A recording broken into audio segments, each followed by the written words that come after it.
이사 대책 정말 많은 걸 궁금하게 합니다. 저도 사실 요즘에 매일매일 다시 한 줄 한 줄 보고 있습니다. 그리고 기존에 나왔던 어떤 관계 법령과 어떤 비슷한 사례, 항상 하는 말이지만 새로 나온 건 절대 없다. 항상 과거에 여러 가지 모집된 거, DNA가 항상 히스토리가 같다 그러죠.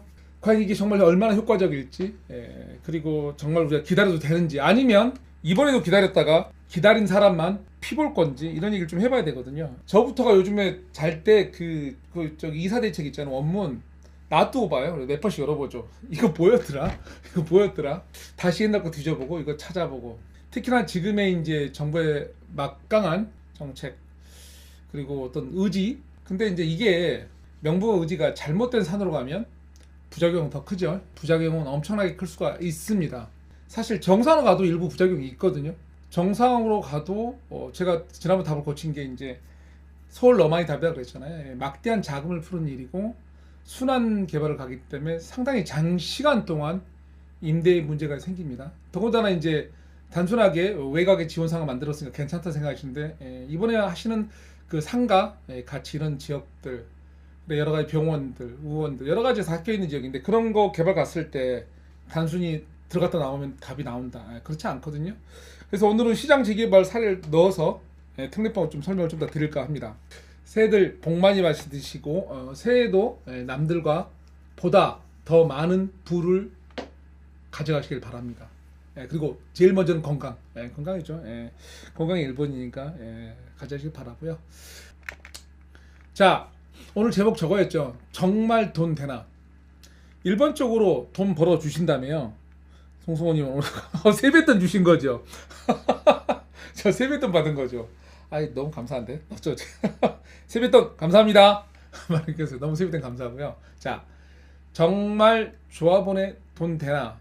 이거 진짜 궁금하잖아요. 그래야지 이제 우리가 지금 이제 따라가는 게 있으니까. 근데 이번에 자세히 보시면 그 우리가 말하는 그 조합원들부터 시작해서 정말 정보가 많은 게 있잖아요. 이득을 더 줄 거다, 확정일을 줄 거다, 정말 많은 게 좋아질 것 같은, 그리고 많은 무주택자님들에게 기다리면 된다, 그럴 필요 없다, 그 다음에 이제 살려는 사람들한테는 너 사면 죽어 큰일 나, 이런 얘기 하시는 거거든요. 근데 과연 그대로 따라야 될까? 그게 맞는 건가? 뭐 이런 생각이죠. 가격 안정, 최선 임대 안정, 제가 이제 바라는 거죠. 뭐 가격 안정까지 많이 저는 바라지 않습니다. 항상 얘기하지만 임대 가격만이라도 좀 안정이 될 수 있는, 우리가 좀 알아야 될 것도 있습니다. 정부의 시각부터 시작해서 지난번에 쓱 하고 지나갔죠. 항상 모든 정책은 먼저 보실 때 왜 하느냐. 두 번째, 그 왜긴 왜인데, 왜도 중요하지만 정부의 시각 대단히 중요합니다. 정부, 그래야지 뒤에가 이해가 되고 다음 시장에 대한 어떤 게 이해가 되거든요. 그래서 항상 왜를 찾아야 되거든요. 우선 공급의 필요성이었죠. 그 다음에 이제 주택, 여기 나온 대로 주택 공급 문제점, 이 두 가지잖아요. 좀 더 들어가 봐야죠. 저건 뭐냐면 이번 정책의 그 문제 해결. 그러니까 정부가 봤을 때 도심 내, 어디? 외곽 말고. 지금 정부의 이번 정책의 문제 핵심 뭐죠? 도심에 문제가 있다. 도심에 어떤 문제? 공급이 딸린다. 근데 도심에는 공급하려고 봤더니 빈 땅은 없고 뭔가 활용할 땅인데 다 남의 땅인데 좀 그걸 이용해야 되겠다. 필요성이죠. 정부의 그 의식, 저 문제성이 해결될 수 있느냐, 현실에서 이거 따져보는 거고요. 좀 더 들어가서 보면 실수요자 중심. 정부는 이번에 이 정책을 발표하면서 시장 수요를 상당 부분 실수요로 인식을 합니다. 지난번에도 제가 이거 중요하다고 얘기 드렸어요. 실수요란 말은 좀 다른 얘기죠. 정부는 그렇게 안 본다는 얘기입니다. 그 다음에 이제 정부가 또 뭐라고 얘기하냐면 초저금리 가구수 급증. 초저금리 얘기는 계속 하시는 거죠. 그 다음에 가구수 급증에서 1인 가구 얘기를 자주 하셨죠. 그래서 이제 금리 인하에 따른 주택 수요 증가와 도심 내 공급 부족 우려 겹치면서 저건 뭐냐면, 이거 오늘 사실 다 보면 이 페이지에 필요성에서 뭐 실수요자 중심 개편, 왜냐면 전세가 폭등했으니까, 초저금리, 가구수 급증 다 나오고, 그다음에 총량적 수급 불균, 이런 얘기 나오는데 전세 폭등 얘기는 없더라고요. 문제 있다고 제가 보고서 이제 말을 드리는 거예요. 제가 말하는 거는 문제 있다 보는 겁니다. 아니, 이유를 정확히 쓰려면 써야 되는데 실수요자 중심으로 개편된 이유가 뭔데요? 임대만 안정됐어 봐. 실수요자 중심 되나? 그 얘기 싹 이유 빼고 약간 비겁한 이유 같아서 초저금리와 가구수 급증 꼭 딴 이유만 됐다, 이 말씀을 드리는 거고. 그래서 뭐냐면 공급의 필요성에 여러분들은 저걸 기억하시자 이거죠. 우리는 실수요자 중심이 될 걸 정부 인식인데 그 이유가 뭐다? 전세 폭등이다. 그러면 앞으로 여러분이 시장을 보실 때 과연 지금의 정책이 이 전세 폭등을 안정시킬 수 있느냐, 또 그 전세 폭등은 가격대별로 다르겠죠. 이걸 따로 숨어서 봐야 된다 이거죠. 안 그러면 부작용이 커질 수 있다로 말씀드리는 겁니다. 우선 실수요자 중심입니다. 투기꾼 시장 아닙니다. 정부 시각이에요. 그러니까 이거 댓글 달 때 투기꾼 이렇게 하지 마시고 정부도 그렇게 보고 있고요. 초저금리는 우리가 이제 세계 연동이죠. 우리만이 되는 거 아니고 기준금리는. 그다음에 요즘에 은행 대출금리는 은행이 여러 가지 이유, 에대 마진과 여러 가지 사유로 사업성 때문에 슬쩍슬쩍 정부가 오히려 일부 고소득층에 올려도 되니까. 기준금리는 그대로고 은행금리는 올랐잖아요. 그래서 기준금리가 좀 올라서 은행금리가 바로 확 이럴 이유는 없어졌다 이 말을 하려고 하는 거거든요. 저거 무슨 말인지 아시죠? 은행이 대출금리 올린 이유는 우리가 말하는 뭐 기준금리 엄청 뭐 전 세계적 이유 이게 아니다 이거예요. 그리고 미리 개인적 이유로 은행에 올렸거든요. 그 말은 뭐냐면 다음에 실제로 어떤 급진적인 이런 금리 향상이 와도 흡수를 할 수 있죠. 은행이 이미 올렸으니까. 그래서 일부 슬슬 갈 수 있는 그런 폭을 말해요. 그래서 지금 상황에서 특히 투기꾼 시장도 아니고 실수요자 중심이고 은행금리도 올랐는데 겁을 내는 거죠. 가구수 급증. 수도권 가구수는 최소 10년은 지속 가능할 것 같습니다. 정부 기존 옛날 자료 예측에는 2027년 뭐 이렇게 28년 예상돼 있는데 여러분이 봐도 전국에서 올라오죠. 인구 감소, 먹거리 다 어디 있죠? 사실 이번 이거 정책 우리 대도심권 뭐 브라브라브라 이거 제목이 원래가 우리 이거였잖아요. 대도심권 주택 공급 획기적 방안. 그래서 어디다 공급해요? 대도시에다가 집을 많이 닭장. 그 뭐라고요? 들어오라고. 그러면 앞으로 장사 어디서 해야 돼요? 이렇게 생각하시면 돼요. 그래서 많은 게 이 안에서 갈 거기 때문에 지속 증가할 것 같습니다. 저게 사실 공급수보다 아까 실제로 추가될 공급수는 10만 원 미만일 것 같은데 잘 돼야 그것도 안 될 수 있어요 사실은. 근데 그랬을 때 저기 가구수 증가 비율을 그 넘어서면 어떡할 건지도 그렇고. 도심 공급 부족 우려는 이번 대책 공급 성공하면 수요는 더 커질 거. 왜? 더 많이 살고 더 많은 배우 인구가 많은 사람이 있고 더 많은 인프라들 SOC 다 갖춰졌잖아요. 이번 정책의 핵심은 단순히 집만 많이 짓자? 아니다. 서울을 더 멋있게 더 많은 서울 곳곳에 거점을 만들어서 뭐하게? 좋게 아주 좋게. 당연히 수요는 커질 겁니다.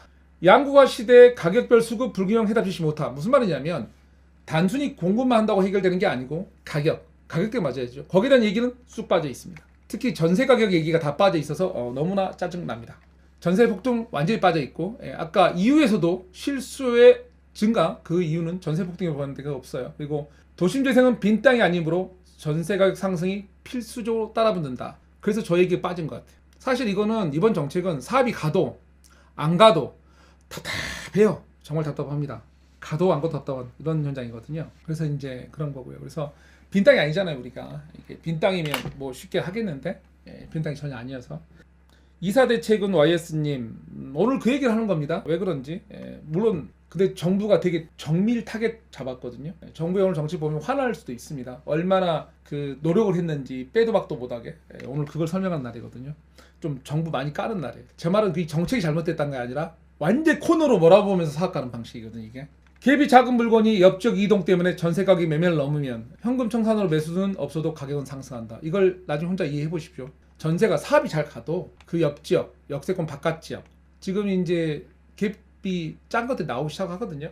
임대가 때문에 가격은 상승하죠. 아니면 먼저 간 지역과 후발 지역 얘기를 하는 거예요. 그러니까 임대가가 오르면 매수가 없어도 답이 나온다. 근데 저게 이제 가장 중요한 건 이제 보상평가 시점이겠죠. 우선 이거는 쓱 지나가는 걸로 기억 안 하셔도 돼요. 좀 더 해주니까 이 정도 전세 하도 얘기해서 한 거고. 자, 매매 시점 제한은 정부는 아는 거죠. 이 말은 뭐냐면 이 정부가 이거 제한하는 거 갖고 말하는 거예요. 매매 시점을 제한했잖아요. 2월 4일로. 그 이후에 문제 된다는 거예요. 왜? 부작용이 필수적이다. 거리가 안 돼도 임대가 오르고 여러 가지 상황을 다 알고 있다 이 말이죠. 그러니까 맞겠다는데 그게 잘못하면 더 큰 걸 만들 수도 있어요. 자, 거기 나온 것 중에 이제 산업구조 변화 이런 거 나오죠. 단어가 이런 단어 나옵니다. 도시 공간 구조 개편. 우선은 큰 그림 그리고 얘기하자 이 말이에요. 이번에 왜 하는지. 정부의 인식이 서울을 거의 뒤집어야 된다. 꼭 주거 문제만은 아니라고 말을 하는 거죠. 주거 상업 복합 거점 만들어야 되고 양질의 주거 공간 만들어야 됩니다. 결론은 다 돈을 뿌릴 겁니다. 어디다? 서울 도심에다. 어디다? 이왕이면 교통 인프라가 되는 곳에다. 왜? 차 많이 줄일 거니까. 그리고 시장의 기대를 뛰어넘는 속도 물량 밑에 좀 나오죠. 이거 저 무서운 단어인데 시장의 기대를 뛰어넘으려면 사실은 사람이 사는 도심에서 멸실이 가속도 되는 거잖아요. 시장의 기대를 뛰어넘는 속도라면 왜 무섭냐면 이게 사람 사는 데잖아. 옛날에 지난번에 제가 그 로마 왕조 네로 얘기 나오면서 그랬죠. 네로가 로마를 바꾸고 싶어서 제일 빠른 속도가 뭐죠? 불질러! 불질렀잖아. 불. 자, 시장의 기대를 뛰어넘는 속도란 말을 되게 쉽게 받아들이고 단순하게 받아들이는 분들이 있더라고요. 당연히 공급 많이 하니까 폭락한다는 분들 중에. 저거 엄청난 고통을 동반하는 말입니다. 도심에서는. 우리가 하는 게 이게 택지 주고 사업이 아니에요. 도심에서 사람을 먼저 쫓아내고 하는 사업이거든요. 돈을 도심에 또 풀어야 되고, 멸실의 가속 페달은 속도란 말은 되게 무서운 고통을 기반합니다. 자, 학생 가구 이동 거리 매우 제한적. 사실은 뒤에 보면 이게 뭐 이제 세입자 지원 대책도 여러 가지 나오잖아요. 근데 학생 가구, 이번에 우리가 아파트 폭등, 임대차 3법의 어떤 모습적 논리 때문에 이게 지금 이제 이동 제한이 걸리면서 되게 고통이 이제 컸던 게 이제 아파트 전세들부터 내려오기 시작했죠. 무슨 빌라 이렇게 안 짓던, 빌라는 원래 옛날에 안 지었잖아. 서민주택이 대단히 많이 필요했는데 이 노후된 도시에서 아무도 안 지었죠. 사람들이 빌라면 사면 똥이 되니까 안 사니까. 근데 누군가는 빈 땅에 남아서 지었죠. 10년 전 얘기예요. 근데 지어놓으니 원가보다 넘는 임대가가 형성되기 시작했죠. 왜? 들어올 사람이 많았죠. 이제 임대가가 계속 밀어 올리면서 가격을 춤추게 했죠. 그래서 사람들이 빌라 가격을 보면 저거 똥인데 또 올랐네? 임대가 밀어 올려서. 근데 지금은 그게 아니죠. 이동 제한 걸린 거고 아파트부터 내려오죠. 이번에 말한 그런 재개발 이런 공공복합이 갈 지역에도 사람이 살고 학생이 살죠. 그 사람들은 멀리 수도권 대책 2주 있다 들어와라? 쉽지 않습니다. 공장 재개발이, 중공업적 재개발이 잘 못 갔던 이유 항상 말씀드리지만 세입자 대책이 쉽지가 않아요. 공장 계속 돌려야 되거든요. 이전을 못해서 거리가 매우 제한적입니다. 멀리 못 가요. 고령 가구는 이동 쉬울 것 같냐? 나 그 동네에서 오래 살았고 친구도 거기 다 있고. 만만치 않습니다. 속도를 낸대요. 속도를 낸다는데 그걸 어떻게 되냐? 그래서 시장의 기대를 뛰어넘는 속도는 시장의 기대를 뛰어넘는 엄청난 고통으로 서민에게 다가올 수 있습니다. 대규모 멸실의 가속 페달이고요. 전세 폭등이 일어날 수 있고요. 대규모 도심 내 거주 물량, 서울 집중을 말하는 거고요. 도심 내 주거 품질 개선, 당연히 서울 집중입니다. 이것도 막대한 자금이 풀린다. 이렇게 이해하시는 것도 나쁘지 않습니다. 정부가 이제 주택 공급의 문제점을 얘기했잖아요. 문제점은 다른 말 아니죠. 이해 조정. 많이 싸운다. 넓을수록 말 많다. 조정시간 장시간 소요된다. 이거고요. 역세권. 여기 개발이니까 대형 소형 건물 혼재, 도로 접한 건물, 이면, 소유주가 이해 창충, 세입자들 내몰림. 이번 세입자 내몰림 이번 해결하려고 하신 거죠. 모두가 다 사업비에 들어가겠죠. 자, 중공업지역, 대형 소형 공장주, 주거시설 소유주 갈등 존재, 뭐 이런 것들. 저층주 똑같고 한마디로 뭐다? 이해 충돌이죠. 싸우면 안 돼요. 그래서 쉽지 않다. 그래서 그럼 정부는 뭐 할 것 같아요? 당연히 의견 조정을 같이 찬성 많이 하게. 뭘로? 이걸로. 그래서 정부는 이 용적률을 올려서 했잖아요. 돈이 생기면 이 용적률로 돈을 막 나눠주겠죠. 많이 막 여기도 나눠주고 저기도 A, B, C, D 관련해 다 나와. 세입자는 세입자끼리 먹게 다 나와. 다 도와줄게. 그 다음에 더군다나 공공까지 해서 내가 이 지역개발 이 용적률로 다 해줄게. 사업성은 어디서 뽑을까요? 용적률 많이 올려서 된다고? 그럴까요 과연? 오늘 할 얘기가 우리가 이거죠.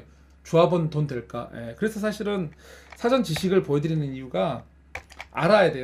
정말로 정부가 말했던 이유와 문제점, 과연 이게 그걸 다 해결하면서도 우리 조합원님에게 되게 하냐고. 그 얘기 할 거예요. 그 얘기.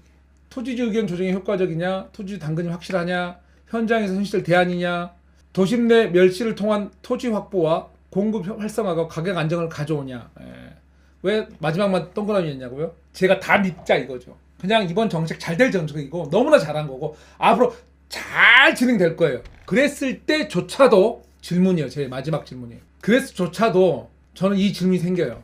이 사업이 잘 가서 도심 내 순차적으로 멸실해 가면서 토지 확보하고 공급했는데 과연 이게 가격 안정을 가져올 수 있느냐? 토지 가격을 안정할 수 있느냐? 아까 잠깐 말했었죠. 오늘 낮에 이제 지인분 통해서 우리 왔다 가신 김 원장님 계신데 병원 자리 때문에 자기가 기존에 하던 지역이 이건 역세권 말이 나오는. 그러다 보니 새로운 데 뭔가 구해야 되는 거죠. 미리 안전한. 왜 개발가로 병원 자리 없잖아요. 그런데 그분만 그런 게 아니라 상당수의 이런 혼재 지역들에 보면 의원들 되게 많죠. 그분들이 뭔가 사야 되는 거죠. 상가 자리로. 근데 구하기도 만만치 않죠. 위치가 어딘지 언제 빠지는지 아닌지. 저기서도 또 이주비부터 시작해서 사업이 가면 막대한 돈이 풀리는 거고 또 그분들은 그분대로 돈을 풀어서 사야 되는 상황이고 엉뚱한 풍선시장을 만들어 버렸다. 사실 이번 시장 보면 꼬마 빌딩 역세권 말고 엉뚱한 지역, 개발 절대 안 갈 지역에 꼬마 빌딩 가격도 잘못하면 올리게 생겼어요. 지금 상황이 그래요. 자, 우선은 잠시 복습이었고 이제 다시 좀 봐야 되는데요. 그 전에 조합 사업, 우리가 이거 조합원 되냐고 토지주도 얘기하는 거 아니에요. 조합의 특성 한 가지만 더 보고 갈게요. 같이 허나 다른 입장. 이게 뭔 얘기냐면요, 조합 사업은 철저히 비즈니스입니다. 그래서 사업이 가고 못 가고에 항상 이해 충돌이 있는 게 내 재산 문제잖아요. 그리고 서로 간의 어떤 시각이 많이 다르죠. 자, 그러면 조합 사업에 플레이어들이 보통 누가 있냐, 어떻게 보면 이제 조합원이 있고요, 조합이 따로 있습니다. 무슨 소리냐고, 조합 임원들이요. 왜 다르냐고요? 뭐 모든 조합 장님이 그러시지 않습니다만, 자, 하나의 뭐 안 좋은 사례 얘기 드릴까요? 조합이 보면 뭐 특히 지역 조합이 많이 그렇죠. 운영비 빼먹기. 사실 조합 사업을 잘하면 재건축이든 재개발이든 꼭 청산 늦게 되는데 보면 소송이 많죠. 근데 그럴 때마다 그분이 처음부터 책정했던 많은 월급들, 이 조합장님도 계속 돈 받아가시거든요. 어떤 조합은 조합장님의 거의 평생 직장처럼 느껴지는 주구장창 아파트가 지어지고 불구하고 대단지임에도 불구하고 지금 서울에도 유명한 데 있죠. 송파에. 아직 청산 안 됐죠. 입주한 지 꽤 됐는데.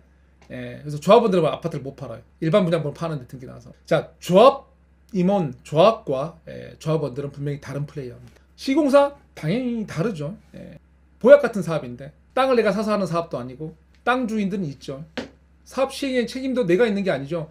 나는 그냥 집만 지어주면 돼요. 연대보증 하긴 하는데 어떻게 보면 형식적이죠. 도심에 있는 땅인데 도심에 아무나 알아서 분양하는, 더군다나 분양의 물에 지어진 거의 대부분 상당수는 누가 가져가? 조합원이. 미분양 리스크도 제로. 근데 그러면 이분들이 생각할 건 모든 게 다 나한테 좋아. 그럼 뭐만 하면 되죠? 수주해서 그 다음부터는 극대한 수익을 올릴 구조를 짜야 되겠죠. 좀 달라요. 은행, 이게 무슨 외곽지도 아니고 도심에서 조합원들 연대보증 다 돼 있고 도심 땅이고 시공사 연대보증하고 논하는 거죠. 정비업체 똑같죠. 정부의 컨트롤을 해주는 컨설팅 업체죠. 근데 저분들이 다 입장이 다르다고요. 제가 말하는 건 저 다 달라. 요즘에는 이제 뭐냐면 지자체 재개발 같은 경우는 이제 우리가 재건축, 즉 인프라가 완벽한 곳은 제 자주 얘기하잖아요. 음마아파트 아무리 울어도 무너기 전까지 안 해준다고. 그래서 안전진단 체크시킨다고. 근데 재개발은 지역의 인프라, 지역의 주차장 구조개, 길이 좁아 뭐 이런 걸 그거를 동시 개발하면서 해결하는 거거든요. 그래서 지자체가 하나의 플레이어가 되고 지금의 방식이 그 방식의 일부입니다. 그런데 이번 발표에 보면 하나가 더 심하게 끼어들었습니다. 일부는 원래가 이해관계인이었지만 힘이 미약했으나 사업비에 상당히 지장을 줄 수 있는 세입자.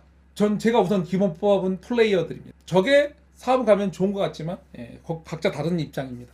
저분들의 입장을 누가 더 강하고 어쩌냐에 따라서 이게 사업이 속도이 다 달라지거든요. 우선은 저걸 이해하셔야 돼요. 절대 저분들은 마음이 같지 않습니다. 그 다음에 내용을 보시는 게 맞습니다. 조합원은 최종 책임자입니다. 어떤 분들이 조합원 권리자인 줄 아시는데 채무자. 자, 철저히 비즈니스. 그 관점에서 뒤에 걸 보셔야 됩니다.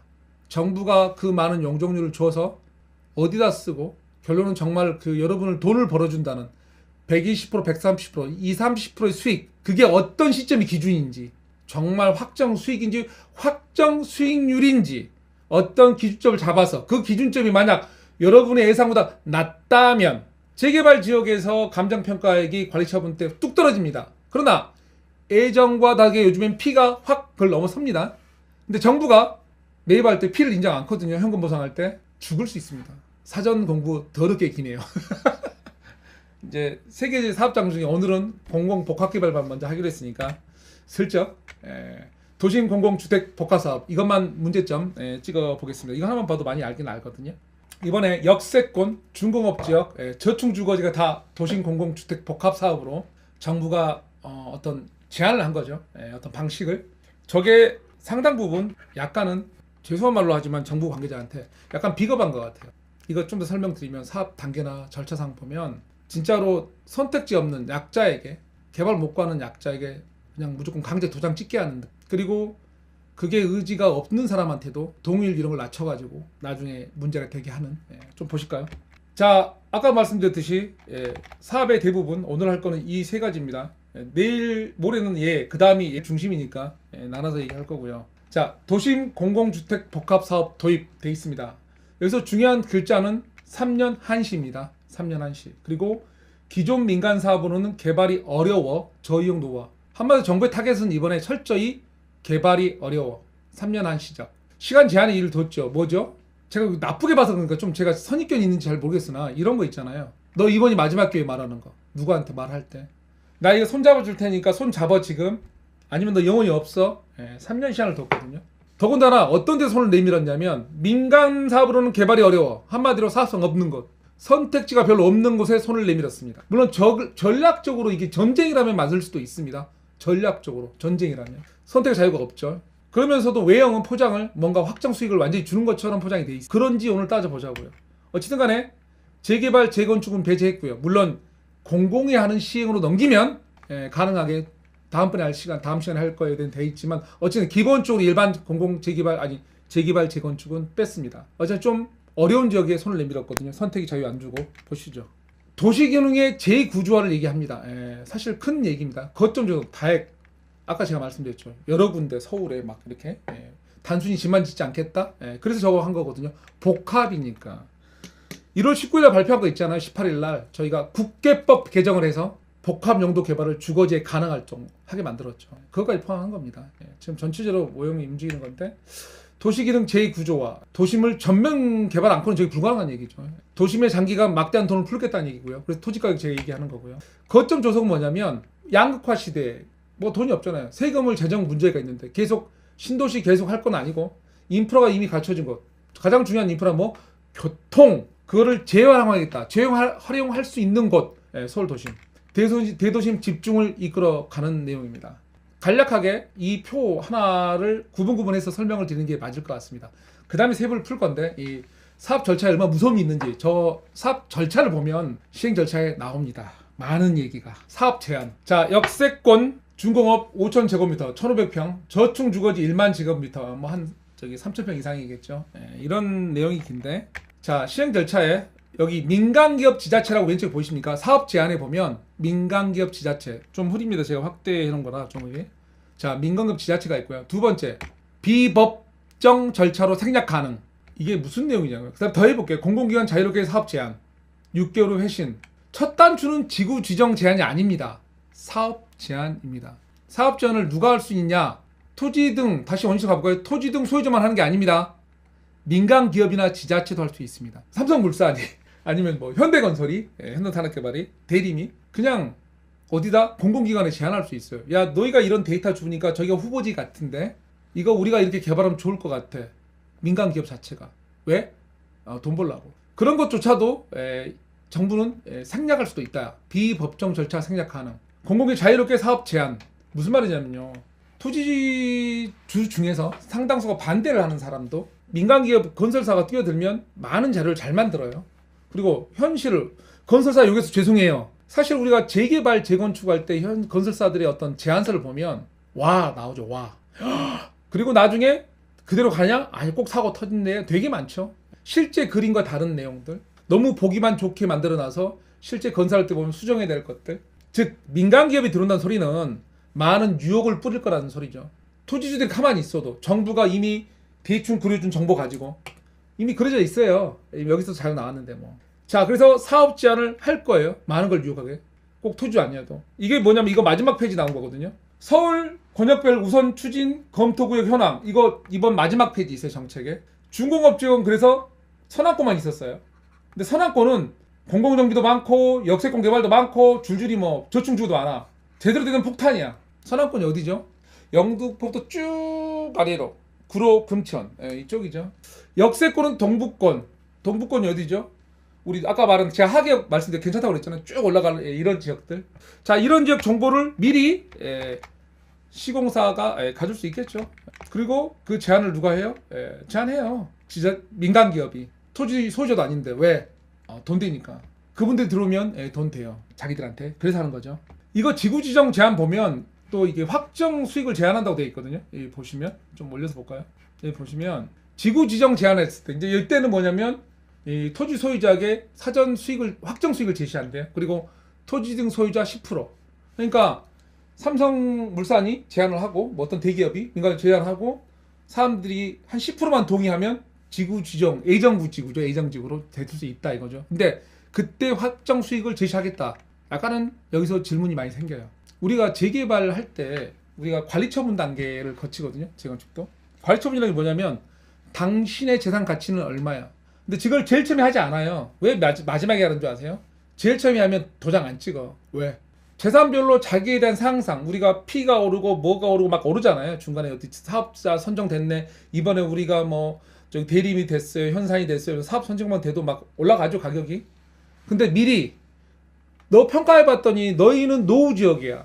너는 들어가는 골목길이 되게 좁아. 네 땅은 말이야. 이게 저기 도로하고 많이 접하지 않았어. 너는 봤더니 저기 도로 자체가 남쪽에다가 일조권하고 막 안 맞아서 평가 금액이 낮아. 그래서 미리 조합원한테 당신 땅 가치가 같은 한 평 같아도 옆에 땅보다 절반 가치밖에 안 나요 라고 말을 하면 미리 도장 아무도 안 찍죠. 그래서 관리처분을 뒤에 하거든요. 근데 확정 수익 사전 제시 어떻게? 여기 한 평 먼저 하나? 지구 지정도 안 받았는데 저층 노후 주거지. 각자 위치가 달라서 평가가 다 다르거든요.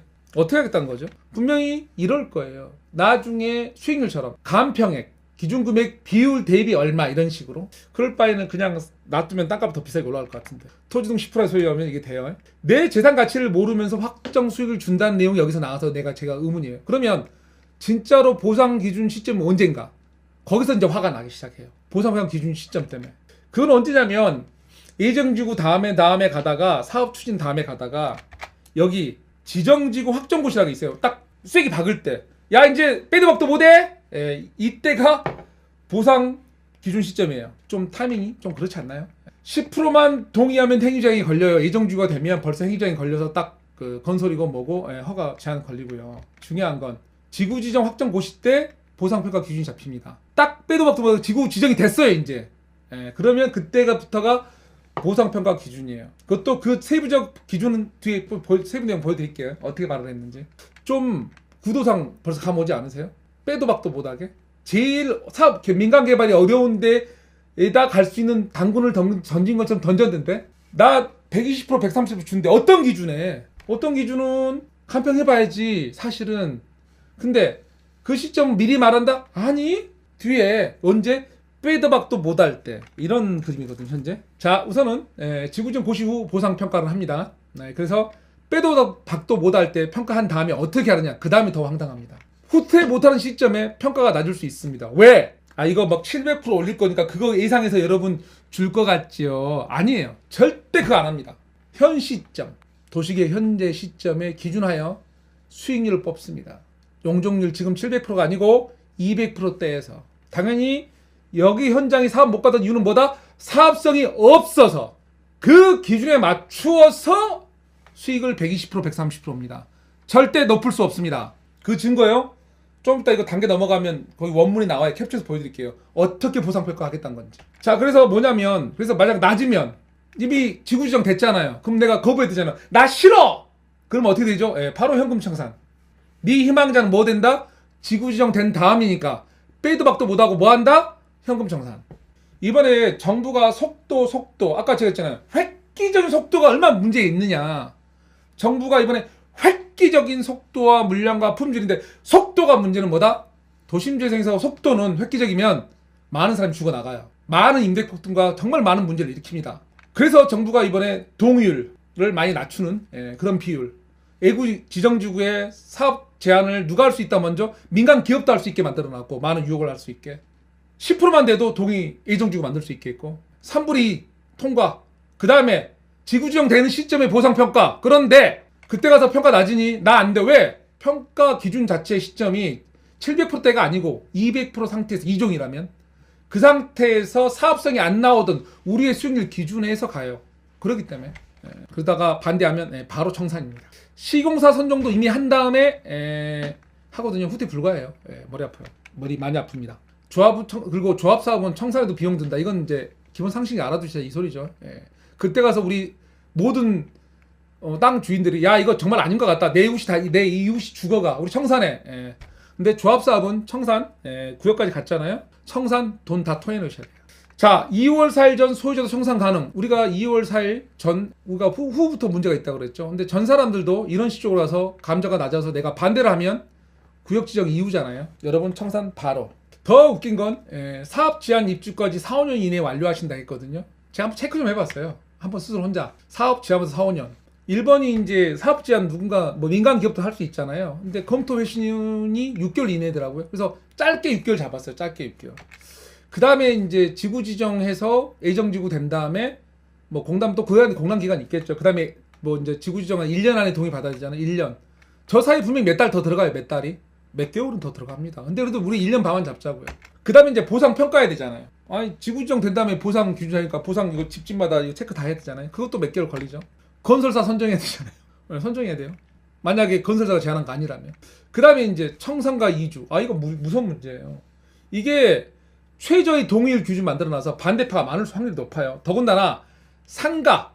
우리가 지금 이번에 이거 가게하면서 국회법까지 개정하고 미리 상가 부분 얘기를 많이 한 거잖아요. 상가나 이런 분들 신축부터 이걸 동시에 가게 하겠다. 그러면 당연히 반대가 많겠죠. 그래서 이거 동의율 낮춘 거거든요.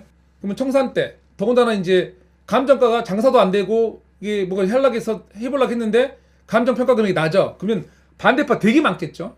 청산해야 해요. 그래도 그 다음에 이주를 시키죠. 버티면. 물론 소송에서 집달관 시키고 다 하겠죠. 근데 버티면. 사실은 동의율이 낮은 현장, 물론 일반 재개발에서 이주가 어떻다? 아 힘들다. 이주는 정부 계획대로 된다 안 된다? 아이 민간기업도 제대로 못해서 건달 썼는데 안 된다. 절대로 이 동의율을 낮추는 방식이 우리가 사업을 안 해본 재개발 이걸 좀 안 해본 뭐 이렇게 떠드는 분들 많더라고요. 책만 보고. 이주 장난 아닙니다. 여러분들이 이 이주가 얼마나 무서운지 제가 지난번에도 설명드렸잖아요. 정부가 지원책을 안 만들어도 임대가는 높았는데 감정을 바꾸니 감정가가 전세값도 안 나오는 그런 분들 입장에서 세를 못 내보내잖아요. 정부도 지원책을 내놨지만 원래가 재개발에 그거 다 들어있어요. 조합이 그거 빌려줘요. 조합 가서 울면. 왜? 다른 사람 다 이주했는데 얘 안 내보내다가 그 이자가 더 세. 이주비가 너무 많이 나가기 때문에 다 있어요. 근데 이렇게 동의를 낮춰놓고 반대도 많을 거 이상 하니까 동의를 낮췄는데 거기다 감정가 낮을 것 같으니까 동의를 낮췄는데 청산시키면 그냥 하고 나가요? 잘도 나가겠다. 자, 착공과 입주 기간. 착공 집을 짓고 하는데 3년 잡자고요. 근데 이걸 4, 5년 안에 이걸 잘 가서 잘 할 수 있다. 변수는 소송이 있어요. 분명히 이거. 청산 부분과 이거 진짜 소송이 있습니다. 제가 보기엔 너무 빠르게 잡지 않았나. 그래서 정부 사업은 잘못하면 임대만 쭉쭉 올리는 그런 사업이 될 확률이 높습니다. 이거 이해하셨죠? 이거 중요한 부분이거든요. 이게 4, 5년 걸린다는 게 되게 중요한 부분이에요. 말이 쉽지 않은 사업 제한부터. 아무리 봐도 죽었다 깨어도 안 될 것 같은데 말하셨더라고요. 제가 보기엔 그렇습니다. 사업 제한은 제가 제일 걸리는 부분 뭐다? 민간기업. 민간기업이고요. 민간기업도 할 수 있다는 게 제일 짜증나요. 토지주의 10% 동의만 하면. 공동시행자라고 밑에 나옵니다. 시행자는 단어의 의미를 아십니까 여러분? 시행자. 국토부 장관이 달라졌어. 이거 기사예요. 변창훈 방기는 건설업계. 왜 방길까? 생각을 해본 거죠 제가. 그러면서 이걸 본 거예요. 좀 심하게 맞췄나? 이 기사와 요걸 맞춘 거죠. 공동시행자. 시행자 의미가 뭐냐고요? 사업하는 사람. 땅을 사서 집을 지어서 분양하는 사람. 그게 누구예요? 시행자의 의미예요. 공공 말고 시행자로 누가 들어온다? 민간기업이 들어올 수 있는 길이 열렸다. 언제부터? 사업 제한 때부터. 그러면 용적률 700%를 지어서 당연히 건설 마진도 높고 시행자니까 이거는 시공사가 아니거든요. 시행자 역할이니까 뭐 돈도 투여하고 뭔가 이득을 가져가야 되잖아요. 우리가 보통 숟가락 얹기라 그러죠. 내가 죽어라 뭐 해놨더니 저 새끼가 숟가락 얹어. 기분 나빠. 저거 이 부분 저 그렇게 느꼈어요. 더 심하게는 예전에 어떤 사업이 기억났어요. 명분은 뭐 나라를 뭐 어떻게 물류를 살리네 뭐 어쩌네 강 어쩌고 했는데 건설사들 토목사반가 별 다르게 안 느껴졌을 정도에. 그래서 공동시행자에 민간기업 들어왔다는 자체 시공사도 시행자. 기분 나빠. 여러분이 토지주들이 이득을 이미 이제 저거는 하나의 플레이어인데 단순히 시공사가 아니고 공동시행자 제도 마진을 가져가겠다는 얘기거든요. 시행 방식에서 이제 이거 나왔는데 여기가 이제 제일 중요한 부분이죠. 이거 10에서 30%, 10%는 너무 적고요. 30% 일시 높은 수익률인데 기준이 언제냐? 현재의 도시계획 수준을 기초로 자력개발 시 수익률 산정. 현재의 수준 자력개발 시. 자력개발 시는 어떤 개발 시? 현재 우리가 사업 못 가던 그 개발 시. 우리가 사업을 왜 못 갔어? 서로 싸우니라고. 왜 싸웠어? 돈이 안 되잖아. 돈 안 돼서 싸웠어요 우리. 자, 그때 산정해서 뭐 한다고? 언제 평가해 준다고? 지구 지정 된 다음에 어떨 것 같으세요 여러분? 그러다가 저희 감정가 놔주면 자력개발시 수익률 산정 가치는 당연히 현장 시세 아니죠. 당연히 아니죠. 그래서 뭐 올라가면 난리 쳤잖아요. 감정 평가겠죠. 노후 지역이고 사업 못 갔었는데 낮겠죠. 반대하면 이미 지구 지정 됐는데 어떻게 돼요? 바로 청산. 이 페이지가 짜증난 게 그거였어요. 희망 위수용장 감정가 혐 청산. 빼도 박도 못합니다. 보상규칙 그때여서. 조합은 어떤 식이든 비즈니스이다. 사업성 매우 좋다. 뭐 이런 건데요.